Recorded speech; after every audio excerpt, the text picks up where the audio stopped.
Hello everyone, स्वागत है आप सभी का मेरे न्यू ब्लॉग में। एंड आज का जो ब्लॉग है बहुत ही ज़्यादा स्पेशल है मेरे लिए भी और आपके लिए भी। बिकॉज देखो, आज मैं काफ़ी दिनों के बाद कोई ब्लॉग रिकॉर्ड कर रहा हूँ। ये वीडियो इसलिए भी रिकॉर्ड कर रहा हूँ क्योंकि देखो, मैं हमेशा से सोचता था कि अपने इंडिया के सबसे नंबर 1 यूनिवर्सिटी को एक बार घूमूँ, एक बार विजिट करूँ और यहाँ का कैंपस आप सभी को दिखाऊँ।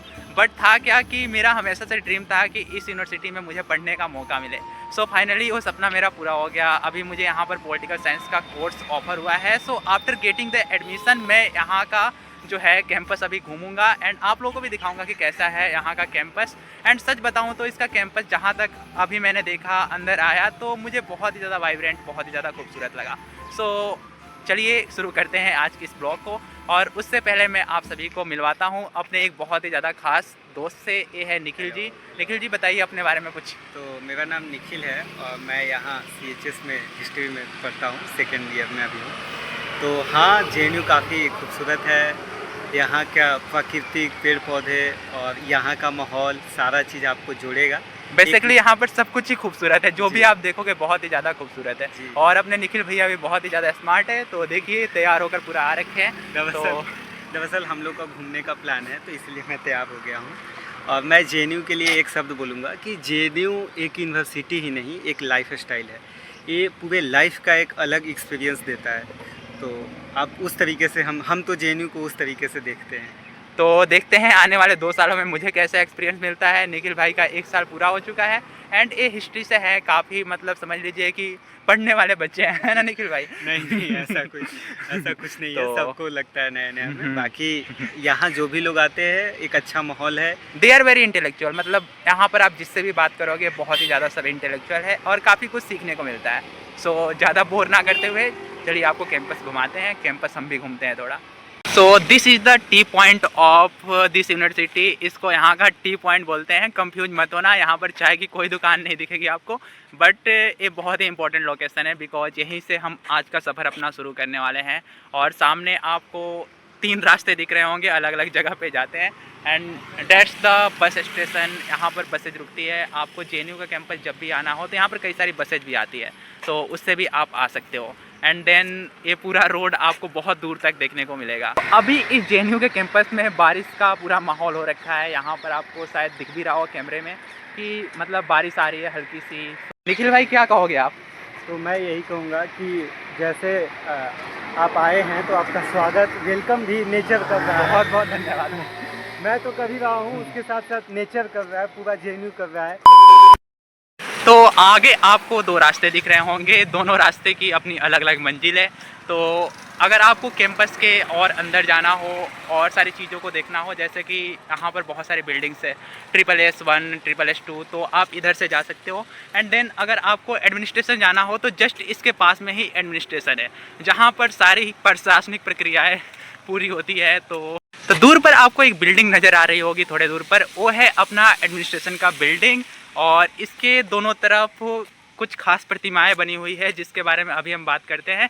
सो देख लो, ये है अपना एडमिनिस्ट्रेशन की बिल्डिंग।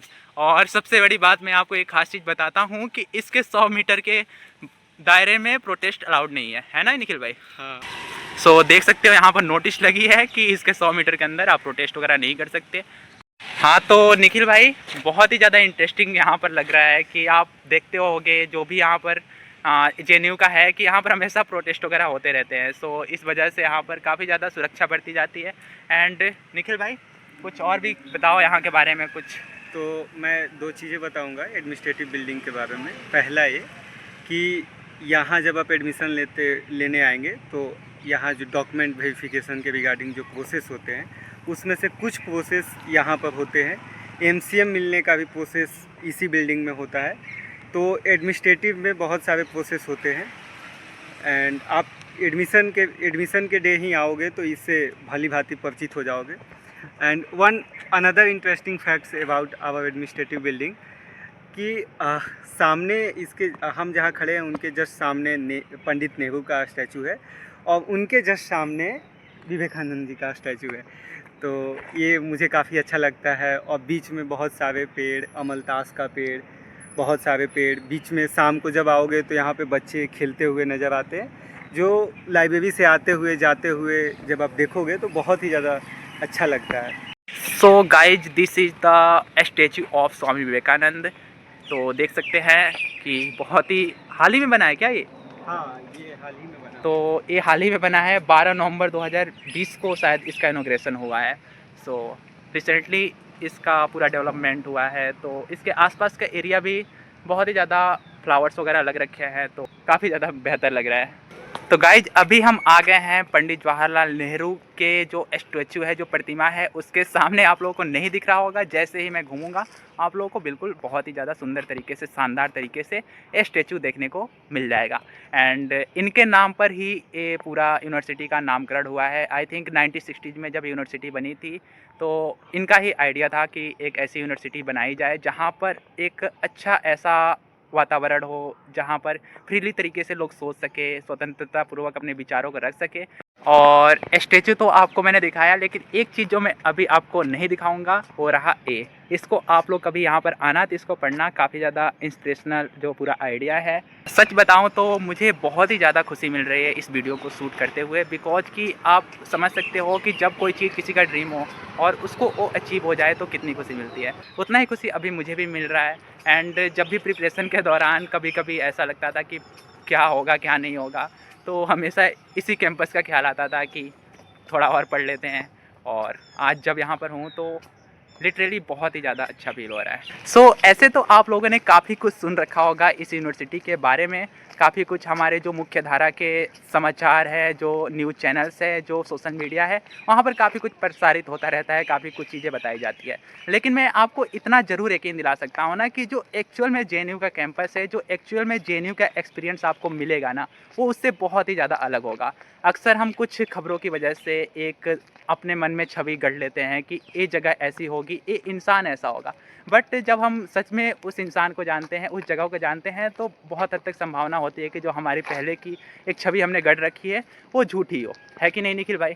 जी, तो मैं ये कहना चाहूँगा कि जो जेएनयू के बारे में बाहर कितने रूमर फैला है वो सबको पता ही होगा, बट जो नहीं पता होगा वो मैं बता रहा हूँ कि जब यहाँ मामू ढाबा के पास बैठेंगे या फिर गंगा ढाबा पे बैठेंगे, गोदावरी ढाबा पे बैठेंगे, और जब आसपास में बातें होगी, वो उसका लेवल आज तक शायद मेन मीडिया में नहीं बताया गया होगा। तो मैं पहले भी बताया हूँ कि जो जेएनयू है वो एक्चुअल जेएनयू फील किया जा सकता है, वो केवल 2 लाइन में बोलकर ख़त्म नहीं किया जा सकता है। आप यहाँ हर चीज़ें, जेएनयू का हर चीज़ अपने आप में अनोखा है। यहाँ बैठने के तरीके से लेकर, ढाबा कल्चर से लेकर, हर चीज़ अपने आप में कुछ बोलता है, आपको कुछ समझा रहा होता है। हर कोई यहाँ पे बाबा है। बहुत खूबसूरत बातें बोल दी निखिल भाई ने, और काफ़ी हद तक आप उसे एक्सपीरियंस भी करोगे, क्योंकि यहाँ पर ना जो आपको एक लाइफ मिलती है वो शायद कहीं भी ना मिले ना। मैं इससे पहले भी 1-2 बार जेएनयू आया था, और वहाँ पर उस दौरान मैंने जो कुछ चीज़ें नोटिस की मैं आपको बताता हूँ कि 2-3 बजे एक बार मैं आया था, रात के 2-3 बज रहे थे, मैं इनके पास रुका था। एंड फिर जब मैं घर जाने का सोच रहा था, देख रहा हूँ कि मतलब उस टाइम में भी वहाँ पर लड़कियाँ फ्रीली वॉक कर पा रही है, फ्रीली यहाँ पर घूम पा रही हैं। तो ऐसा दिल्ली में आपको कहीं भी नहीं देखने को मिलेगा कि एक सिक्योर और इतना सुरक्षित कैंपस की सब कोई अपना आसानी से स्वतंत्रता पूर्वक अपने कार्यों को कर सके। है कि नहीं? इसमें एक चीज़ मैं बोलूँगा कि और सारे यूनिवर्सिटी में, इंडिया के और सारे ह्यूमैनिटीज़ के यूनिवर्सिटी जो भी हैं, वहाँ जेंडर इक्वलिटी पढ़ाया जाता है। यहाँ प्रैक्टिस किया जाता है। रियली बात है, सही बात है बिल्कुल निखिल भाई, कि आप यहाँ पर जेंडर इक्वलिटी सच में देखोगे कि कोई भी आपको ऐसा नहीं देखने को मिलेगा कि कोई सिस्टम डिस्क्रिमिनेट कर रहा हो, जो बच्चे हैं वो डिस्क्रिमिनेट कर रहे हो, सब बिल्कुल एक इक्वलिटी वाला जो आपको इन्वायरमेंट यहाँ पर फील होगा। तो अभी मैं और निखिल भाई लाइब्रेरी की तरफ बढ़ रहे थे, तो रास्ते में हमें कुछ एक अनोखा सा चीज़ देखने को मिला। मैंने सोचा कि आप लोगों के साथ भी शेयर किया जाए। सो आप मेरे पीछे देखो, आई डोंट नो कि किसकी मूर्ति है, बहुत ही अनोखे तरीके से बनाई गई है, बहुत ही ज़्यादा दिलचस्प है। So we don't know anything about that statue. So guys, जो अभी आपको सामने दिख रहा है वो है जेएनयू की लाइब्रेरी, और ये बहुत ही ज़्यादा ऊंची है। इसमें बहुत सारे बुक्स आपको देखने को मिल जाते हैं अलग अलग उसके फ्लोर से, और हर फ्लोर्स में आपको अलग अलग डिपार्टमेंट्स की बुक्स आपको देखने को मिलेगी। एंड इधर रीडिंग रूम भी है, आपको सामने बहुत सारे बाइक्स खड़ी हुई भी देखने को मिल जाएगी। और एक और चीज़ जो मैं आपको बताना चाहूँगा, ये लाइब्रेरी, यहाँ का जो रीडिंग रूम है ना 24/7, यहाँ की मतलब आप समझ लो कि साल के 2-3 दिन को छोड़कर हमेशा ही आपको ये लाइब्रेरी खुली हुई मिल जाएगी।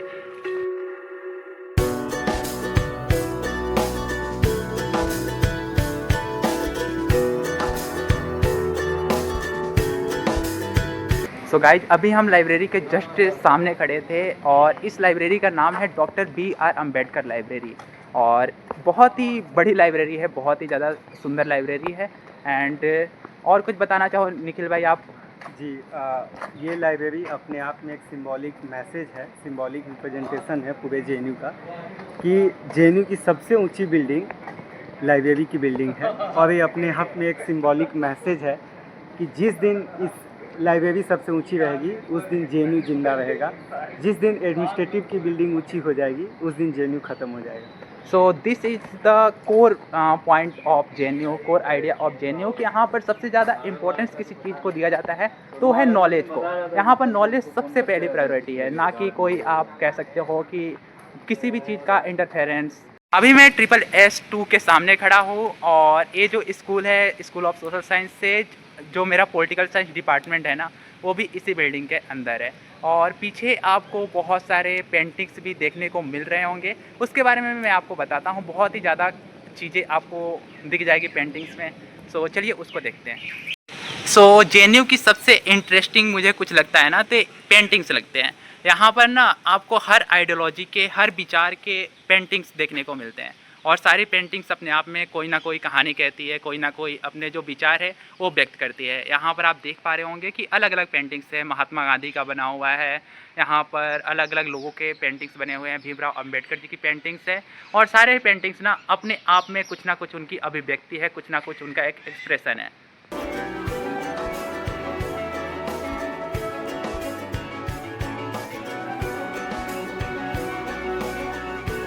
और एक और चीज़ जो यहाँ पर मैं ऐड करना चाहूँगा, कि आपको जितने भी बिल्डिंग्स दिखेंगे ना, उन सारे बिल्डिंग्स के अंदर एक आपको छोटा मोटा कोई ना कोई रेस्टोरेंट टाइप का, या कह सकते हो कि कैफ़े देखने को मिल जाएगा, जहाँ पर आप आराम से अपना चाय वगैरह, स्नैक्स वगैरह ले सकते हो।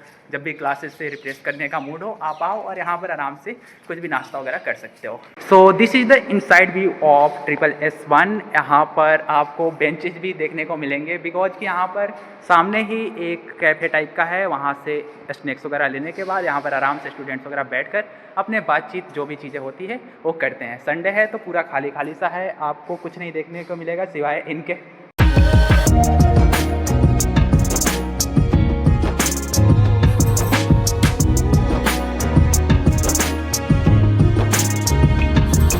SSS1 के बिल्डिंग के ठीक अपोजिट आपको देखने को मिलेगा कन्वेंशन सेंटर, और ये हमारे लिए तो बहुत ही ज़्यादा इंपॉर्टेंट है, बेसिकली जिनका न्यू एडमिशन हुआ है, क्योंकि डॉक्यूमेंट वेरिफिकेशन से लेके बहुत सारी जो प्रक्रियाएं होती है इसी कन्वेंशन सेंटर में होती रहती है, और सेमिनार्स वगैरह भी होते रहते हैं यहाँ पर यूजुअली। तो कन्वेंशन सेंटर भी अभी हम लोग जाने वाले हैं, तो और अच्छे से देखेंगे कि कन्वेंशन सेंटर का क्या है क्या नहीं है।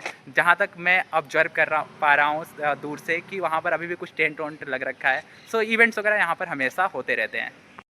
तो भाई ये है अपना कन्वेंशन सेंटर, जहाँ पर सारे इवेंट्स वगैरह होते रहते हैं, और अभी भी यहाँ पर टेंट वगैरह लगा हुआ है, बिकॉज कि शायद अभी कोई इवेंट ख़त्म हुआ है। कन्वेंशन सेंटर के ठीक सामने एक बड़ा सा ग्राउंड भी है, खाली खाली सा है सारा।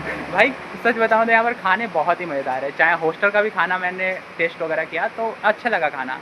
और यहाँ पर इवेंट्स वगैरह होते रहते हैं, तो आपका कोई दोस्त वगैरह हो तो बता दिया करें तो आ जाया करो। हाँ, तो अपने निखिल भाई जो हॉस्टल है ना, उसके मेस सेक्रेटरी भी है, तो आपका मेस सेक्रेटरी है। तो इनका काम है कि मतलब काफ़ी हद तक चीज़ें ये बताते हैं, मतलब चीज़ें देखते हैं कि खाने की क्वालिटी क्या है, क्या खाने की मेन्यू होगी, तो इनकी अथॉरिटी है वो। सो अभी आपने कन्वेंशन सेंटर अपोजिट साइड से देखा था, और अब फ्रंट के साइड से देखो। फ्रंट के साइड से कन्वेंशन सेंटर की जो असली खूबसूरती है वो आपको दिखेगी। यहाँ पर ऊंचा सा बहुत बड़ा सा ऊपर फ्लैग लगा हुआ था, लेकिन वो अभी फ्लैग नहीं है, तो उसको भी मैं मिस कर रहा हूँ बिकॉज कि पिछली बार जब आया था तो देखा था उसको।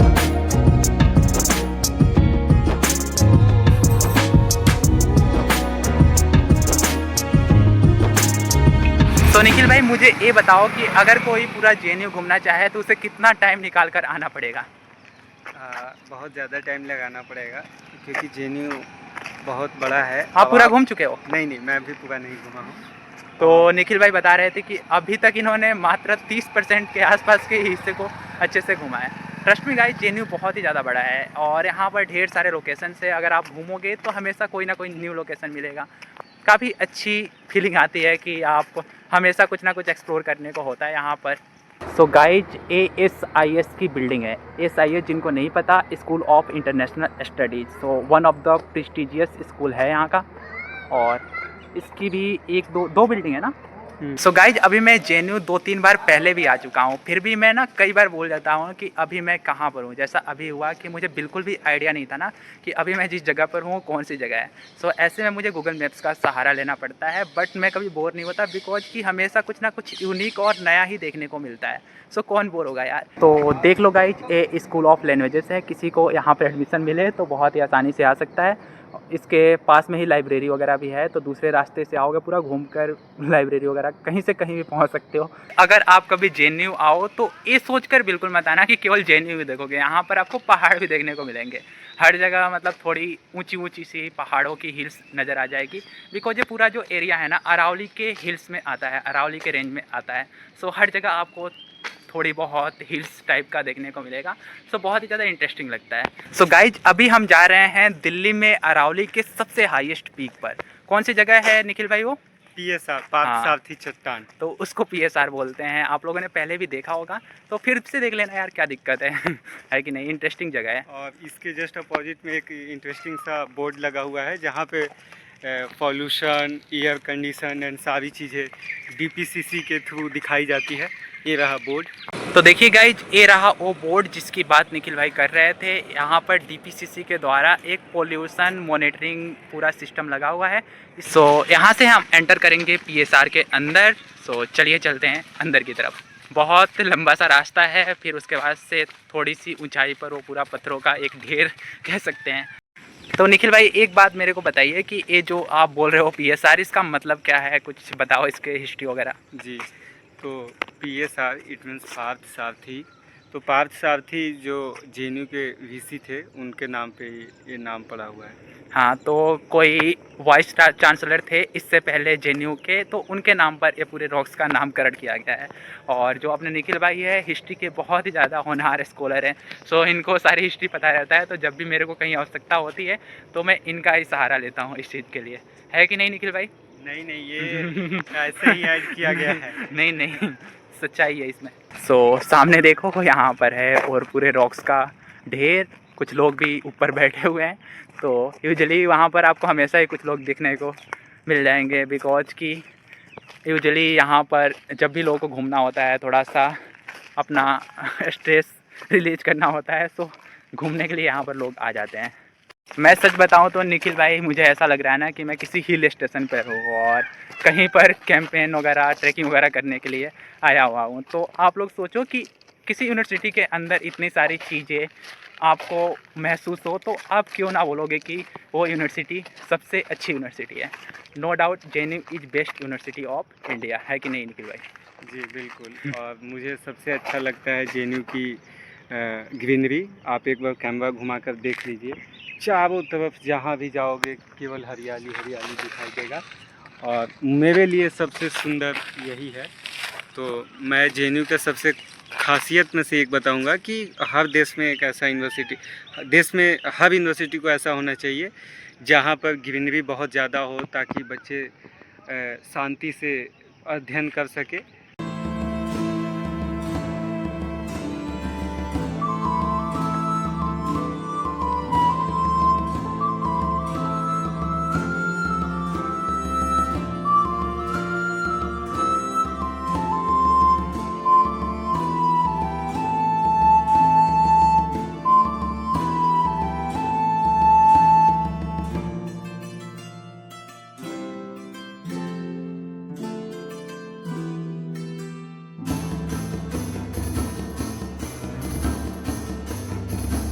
सो गाइज अब हम इस ब्लॉग को यहीं पर एंड करते हैं। उम्मीद है कि आपको ये ब्लॉग पसंद आया होगा, पसंद आया तो प्लीज़ लाइक कर लेना और मिलते हैं किसी नेक्स्ट वीडियो में। तब तक के लिए गुड बाय, जय हिंद। और सबसे ज़रूरी कि थैंक यू निखिल भाई, जो आपने इतना समय हमारे लिए निकाला और बहुत सारी चीज़ें आपसे हमें सीखने को मिली। तो मिलते हैं। मैं ये कहूँगा कि आप भी अगर JNU में एडमिशन हो तो पहले मेरा पहला सेशन ये होगा कि JNU को एक्सप्लोर करें, JNU को देखें, जानें और समझे।